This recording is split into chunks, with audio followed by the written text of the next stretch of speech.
Hello, Torch Hours here. I am recording from my boat. It's mid-September now.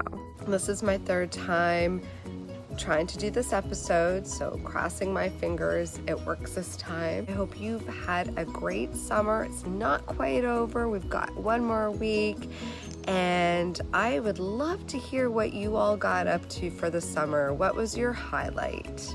For me, it was probably going out west to visit my home, and my old homes, my former homes, and just making a huge road trip out of it.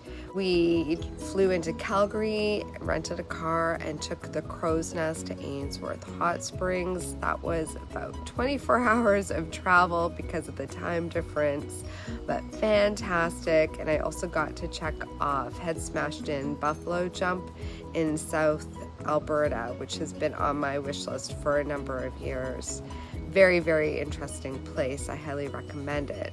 And of course, Ainsworth Hot Springs is near and dear to my heart. I've been going there since I was quite young. The next day we went from Ainsworth to Nelson and then on to Christina Lake and swam there. That's where I learned to swim.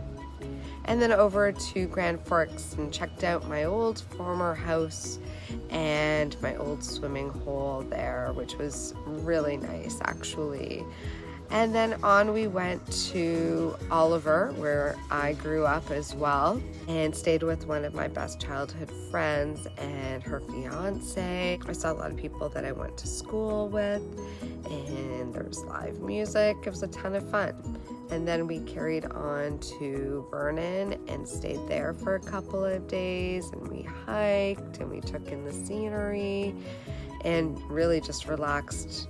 I actually lived in Vernon as well. I was designing for Far West Industries, and I had a season's pass to Silver Star. So a couple days there, and then we carried on to Kicking Horse, stopping all along the way, stretching out our drive, multiple hours, but the scenery is just absolutely fantastic. And then on our last day, we went from Kicking Horse back to Calgary. My itinerary, highly recommend it, and it is up on my blog at www.torchhours.com. Tonight I attempted to do a little sailing, not on my boat, but on one of the dinghies. And we got out to the lake and the fog started rolling in, and my partner and I just did not feel comfortable continuing. Point. Not standing inside of it, beside it. Like a bunch of posers.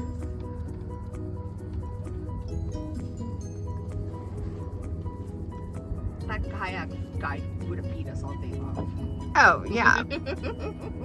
Did they come out search and rescue? So it's September. I've got a ton of amazing fall hikes planned, including a multi-day hike. But I'm also starting to think about the ski season and what is ahead for that. Today I would like to share with you 4 of the private ski hills that I've got to experience in Ontario in the past season and one from the season before. So there are 2 things that these private clubs all have in common. The first is they are all situated on the Niagara Escarpment. That is where most of the Ontario ski hills are situated. And the second thing is 3 out of 4 of them have the Bruce Trail going through their hill, and the other one you can get access to the Bruce Trail by a snowshoe trail.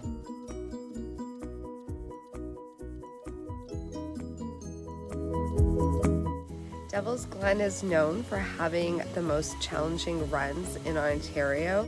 I packed my Salomons despite the risk of skiing in ice, and I was super happy to do so. But really, there wasn't even any ice. We got there on a bluebird day, we had fresh powder, and we couldn't have asked for anything better for an end of season ski.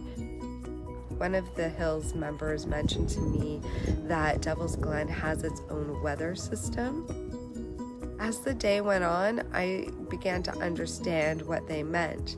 We had that bluebird day at the beginning with fresh powder, then it started to melt and get slushy, but then it got gray and we got a snow flurry and then the sun came out. This was officially my last day of skiing for the season. I'd say that this is probably my favorite private club.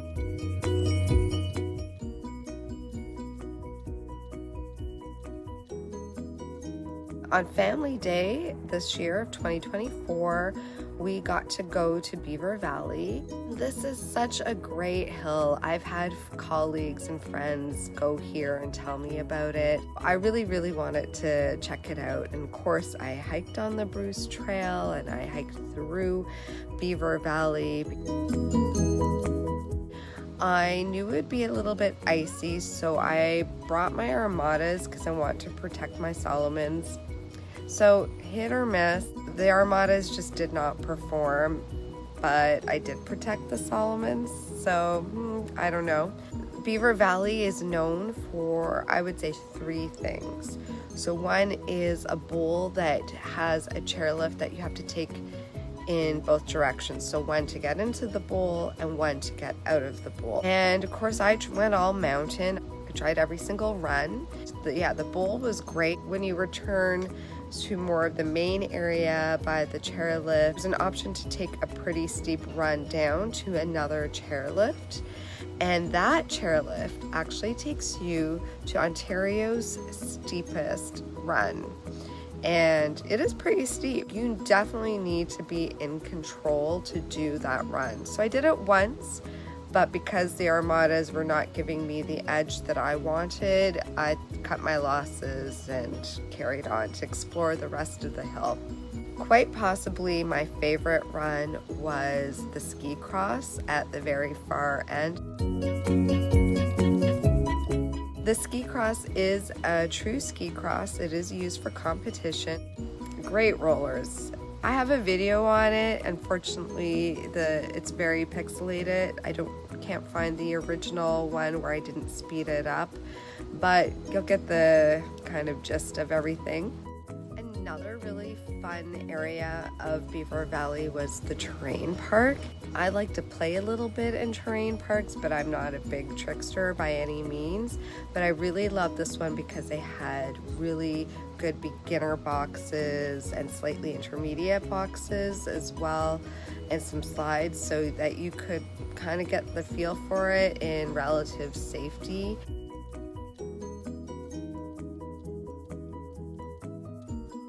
Third private club is Craigleith Ski Hill.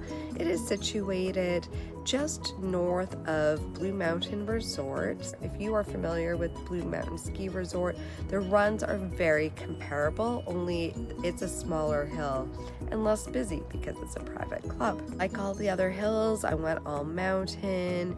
It was fun to explore. They had a good variety of easy to double black diamond runs, which I took full advantage of. I spent a lot of time on the edge where I realized I had been there in September hiking and just hadn't realized it was through Craigleith at that time. We also spent a lot of time at the National and the Funnel area of the ski hill. I know where I am. I'm right here.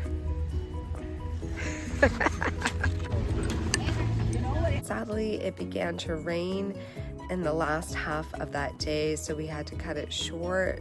But lucky for us, they've got an excellent ski lodge and well-equipped cafeteria and beautiful fireplace and a bar, and everything is surrounded by panoramic windows so you can take in the ski hill and see who's coming and going.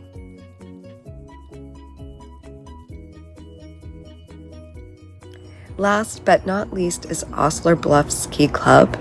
This is situated just south of Blue Mountain Ski Resort. So again, you're going to get some of that terrain, I would say more akin to the orchard area of the Blue Mountain Ski Resort, only you're not going to get the crowds.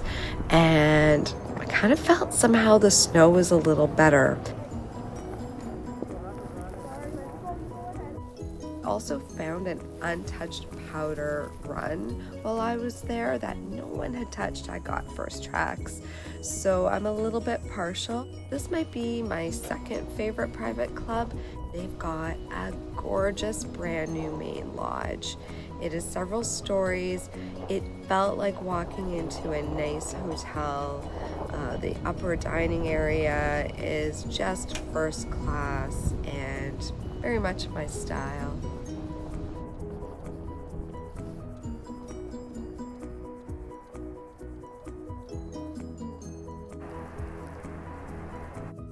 If given the opportunity, I would definitely return to all four of these ski hills again.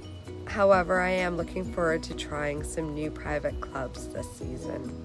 I hope this video has given you some insight to some potential new ski hills to explore when the opportunity arises, and gets you in the mood for that ski season that is fast approaching.